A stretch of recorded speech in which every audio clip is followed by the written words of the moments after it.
Retarda! No, I am not an anime character, but the way I've been covering Nintendo has been in the form of an anime arc. And I thank all of you for tuning in to this channel as your #1 source of actual opinions on Nintendo. Because I feel most Nintendo YouTubers don't have real opinions of the brand. Those guys just show up with spoons ready to eat whatever Nintendo puts on the plate. And there's never a single question asked about the price for entry. Luckily for us, there's a small fraction, very small fraction, but they exist, of people who took a few bites and realized, oh my god, I'm eating dog. I am the most charismatic leader.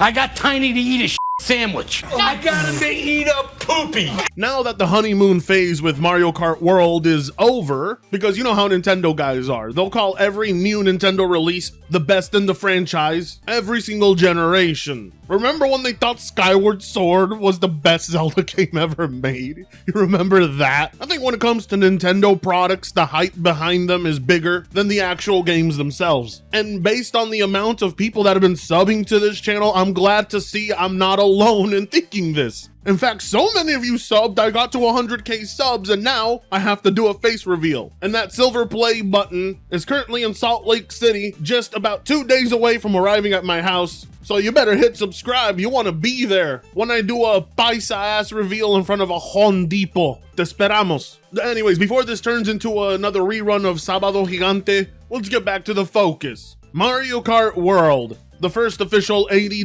AAA game, has thus far proven itself to not be worth $80. And with how Nintendo hyped it up, one can't help but notice Mario Kart World ain't lighting the world on fire right now. Hell, it didn't even light the world on fire at launch. The only fire it lit was the hatred in my heart, because this game looks like absolute ass. And like many others, my criticism towards this game is a lot more rough than your average AAA title because it's valued in at $80. And well, I think it's pretty reasonable that if you're gonna be charging $20 more, then people have every right to ask, where is the extra charge? With that type of price gouging, you would expect Nintendo to be breaking boundaries and innovating in ways we've never seen before, but all they did was finally provide the same amount of players on one track that other racing games have been able to do for generations. Oh, and it's in a big, empty, open world that serves no purpose other than to stall you in your travel time between different tracks. Well, that's not necessarily true. They did hide a bunch of P-switches all over the open world map, but you have no actual way of keeping track of which ones you found or where they're located, and they're never marked on the map, and all you get for doing them is stickers for your car. Honestly, I am amazed at how Nintendo didn't learn from other successful open world racers like Forza Horizon or Burnout Paradise City, especially Burnout Paradise City, which made sure the player got the most use out of its sandbox/open world map. Nintendo utilizes absolutely nothing in its open world for Mario Kart. It merely exists to make it seem like this is a bigger game than every other entry, when in reality, it's just merely the emptiest game they've made. On top of that, we're talking about graphics that are indistinguishable from the Nintendo Switch. How Nintendo managed to make the game look nearly identical to what they released 12 years ago is a slap to the face of the paying consumer. Yes, you can race with more people. Congratulations. It only took you 12 years, but these visuals are a joke. Yes, graphics aren't everything, but if you ever notice, that's just reserved for Nintendo games. Anything else that releases not looking so pretty is ridiculed, but Nintendo games always overlooked, always excused on the visuals. It's lackluster. It doesn't look like they even tried. This is honestly the least amount of effort I have ever seen Nintendo put in. During the GameCube era, you felt that drastic leap. Going from Switch 1 to Switch 2, the games look like they still haven't left the fucking Wii U. I kid you not, this gives the exact same vibes Pokemon Sword and Shield gave when we were first presented their open worlds. Nintendo gave you the bare minimum, and how they can get away with it, but if the next God of War or the next Halo look too similar to last gen, they will catch all the flack for it. There are various changes made to the game that haven't gone over with the community. I could list them off, but you probably already know all of them. Well, one of the latest complaints is that the player base seems to be dwindling. Obviously, this isn't something I can confirm because I don't have a Switch 2, but several people have come out to complain about how they're having a little more trouble finding games now, and more bots are starting to show up than players. And this has been noted by multiple content creators. But I definitely have noticed something. You know, when the game first came out, you would maybe have 1 or 2 CPU characters here and there that would be included in your knockout tours. But lately, it's been like half the field has been CPU characters. And I'm kind of like, well, why is that the case? Is it because of when I'm playing the game, the time I'm playing this game? Now, I usually play it in the afternoon when I'm getting my steps in, but previously when I had been playing it, it still was always, 99% human characters playing with limited AI characters, and now like half the field is starting to do that. Right now, you can go online and you probably won't get more than 15 to 16 players to fill a lobby out of the 24 that should be filling the lobby. And there's a lot of times I get way less. Honestly, if you go play battle mode right now, you'll probably only get like 6 to 7 real players, which is crazy.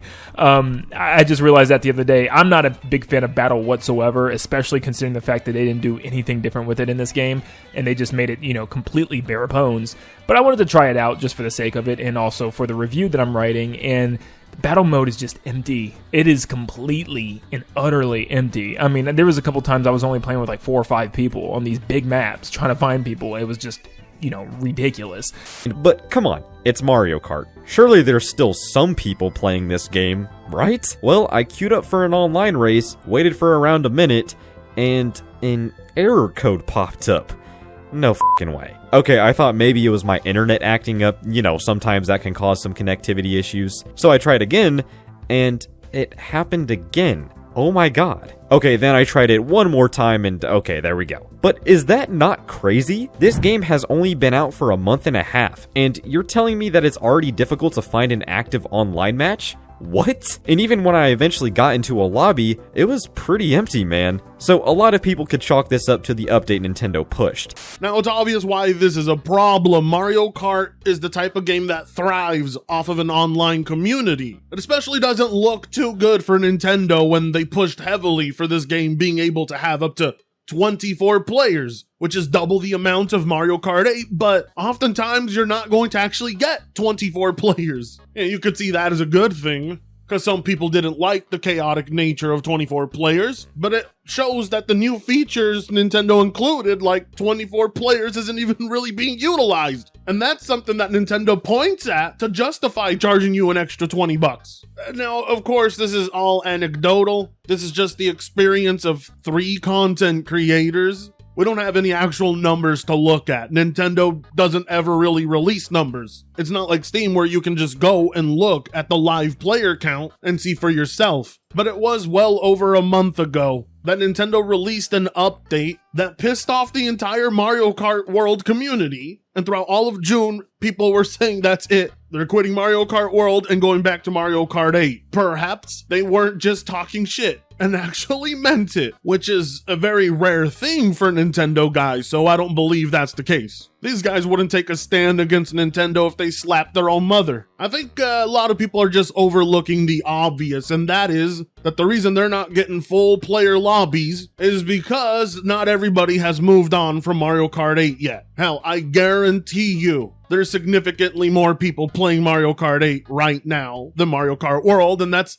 simply because more people own the Switch 1 than the Switch 2. I don't think it has anything to do with a dying player count, but more to do with the lack of a growing player count. It's going to take time before the majority of Mario Kart players are Mario Kart World players. They kind of have to own the Switch 2 to even play it to begin with. But then that also puts into question, is Mario Kart World going to be as successful as Mario Kart 8? That's going to be very hard to live up to, seeing as how that game is almost 12 years old, and this one is brand new. However, this one does not have as much content as Mario Kart 8, or options and choices, and it's a full $20 more. Unless they completely pull the plug on Mario Kart 8, I don't see Mario Kart World surpassing Mario Kart 8's numbers. Because if people do get a Switch 2, they can still play Mario Kart 8, and chances are they're gonna choose that over Mario Kart World simply because it's $20 cheaper, looks the same, and has more content going for it. People do not have an incentive to get Mario Kart World. The game needs a lot more content than what's there for $80. Let's face it. I'm sure that expanded content will come in time. But as it is not worth $80. And that may be the deciding factor at the moment. Now, I do want to be careful because I don't want to give Nintendo any bad ideas there, because if they do pull the plug on Mario Kart 8, that would be unforgivable. But I honestly can't think of any other way Nintendo would be able to pull people away from Mario Kart 8. And the denial that Nintendo guys go through. They realize the ramifications, but they want to pretend like they don't exist. They don't want to be reminded of what they're supporting here. And that is Nintendo charging them $20 more for a lesser experience and what is blatantly a half-assed product. So all the Nintendo Twig boys that take personal offense at the mere mention of facts and reality got real defensive and butthurt over people even bringing up all the flaws with the product. Mario Kart World is so overhated. Literally everything about the game is fantastic, except online versus, which is still fine with friends. And even then, Knockout Tour is fine, and yes, that is a fair criticism, but people are acting like the entire game is soiled and irredeemable. See, look, to say Mario Kart World is a bad game would be to say that Mario Kart 8 Deluxe is a bad game. So no, Mario Kart World is not a bad game. Far from a bad game, but one cannot deny that it under-delivered, and people waited about 12 years for this. To have less battle modes 12 years later, how does that make any sense? And they charge you $20 more. How these guys can overlook the $20 extra with these kind of results is beyond me. That is what we call toxic positivity. You say it's overhated, I'm telling you, you haven't hated it enough. What Nintendo pulled off here for $80 is something these Nintendo guys would crucify any other game developer for, and they know it. Seems criticizing Nintendo blindly is a gold mine for small YouTube channels right now. As I've been saying, the internet is trapped in a negative feedback loop, and I believe the algorithms are to blame. Really?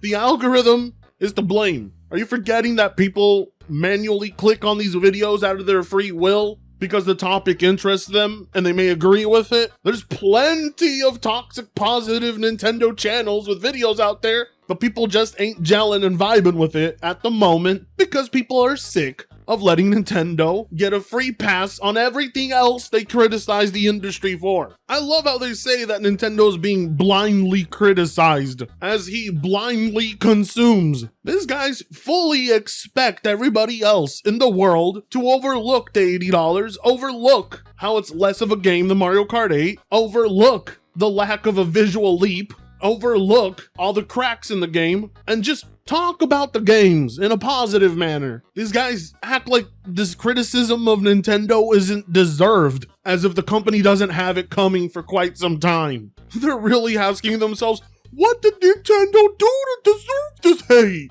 I haven't seen a game fall off this hard since Splatoon 3. A couple of big content creators post 1 or 2 packs of a half-full online lobby to twist their narrative, and suddenly a game that sold almost over 2 million copies has fallen off.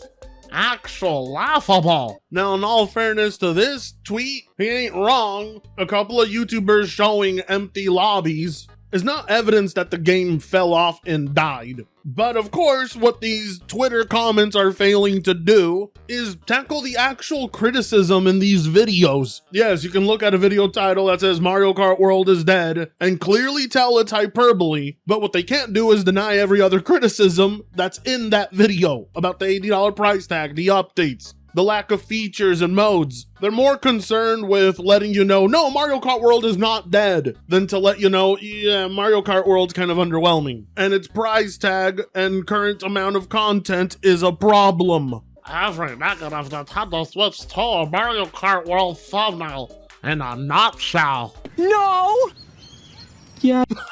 Well, you know, he ain't wrong. If you want someone to blame Nintendo for making it too easy with some of the most despised policies and restrictions and obnoxious price gouging. Do these guys honestly expect people to say nothing and just consume product? You know, not all of us bend the knee so easily. These are the types of people who have no problem with all the spammed Activision videos, spammed Bethesda videos, spammed PlayStation, Xbox videos, but they see any spammed Nintendo hate and suddenly they want to speak their mind. Why is that? That's because these guys think Nintendo gets a free pass. That's why. And they've proven to Nintendo that there's nothing they can do wrong by buying this game. As far as I'm concerned, every single Nintendo guy has lost their right to complain about any anti-consumer practice. I don't think Mario Kart World is dead, far from it, but at the moment, it's certainly not living up to a 12-year wait. Like, comment, share, and subscribe if you so choose to. With that being said,